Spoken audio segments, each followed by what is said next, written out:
నిజమైన రాజకీయ నాయకుడంటే కేవలం పదవి ఉన్నవాడు కాదు, ప్రజల కోసం నిజాయితీగా నిస్వార్థంగా పోరాడేవాడే నిజమైన నాయకుడు. అతడే రామచంద్ర యాదవ్. రామచంద్ర యాదవ్ గారు చేస్తున్న యుద్ధం ఆయన కోసం కాదు, రానున్న తరాల భవిష్యత్తు కోసమని నాని తెలుపుతున్నారు. ఏప్రిల్ 11వ తేదీన రాష్ట్ర చరిత్రలో మునిపెన్నడు చూడని విధంగా డూ ఆర్ డై మన అధ్యక్షులు రామచంద్ర యాదవ్ గారు బీసీల కోసం ప్రాణ త్యాగానికి సిద్ధం. అనకాపల్లి జిల్లా పాయకరావుపేట నియోజకవర్గంలో ఎస్ రాయవరం మండలంలో మండల వర్కింగ్ ప్రెసిడెంట్ ఎం ఆదినారాయణ గారి ఆధ్వర్యంలో ఇంటింటికి బీసీ చైతన్య కార్యక్రమాన్ని నిర్వహించిన పాయకరావుపేట నియోజకవర్గ యువ నాయకులు కొర్ని నాని ఈ యొక్క కార్యక్రమంలో నక్కపల్లి మండలం వర్కింగ్ ప్రెసిడెంట్ నమ్మి అప్పలరాజు గారు, నక్కపల్లి మండలం యూత్ కన్వీనర్ ఎలమంచిలి అజయ్ కుమార్ గారు, సోషల్ మీడియా టీం మామిడి గణేష్, నక్కా జాను గారు, అలాగే పార్టీ కార్యకర్తలు నాయకులు పాల్గొనడం జరిగింది. రామచంద్ర యాదవ్ గారు చేస్తున్న ఈ పోరాటానికి అశేషంగా మద్దతు తెలుపుదాం. జై బీసీవై పార్టీ, జై రామచంద్ర యాదవ్.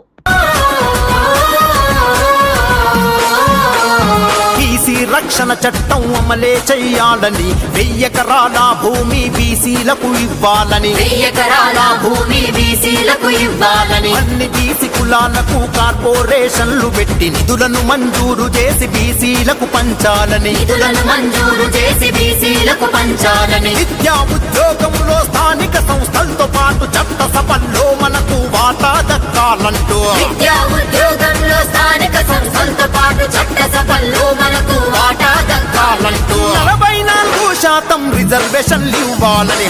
కదలిరా రా కదలిరా మన బీసీ సింహ గర్జనకై రా కదలిరా, మన బీసీ సింహ గర్జనకై రా కదలిరా.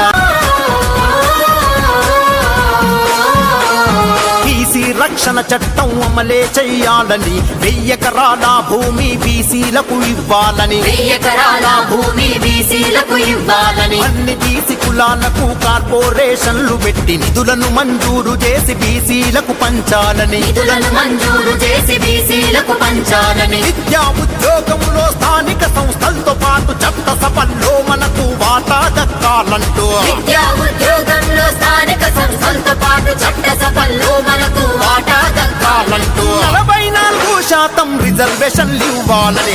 కదలిరా రా కదలిరా మన బీసీ సింహ గర్జనకై రా కదలిరా, మన బీసీ సింహ గర్జనకై రా కదలి.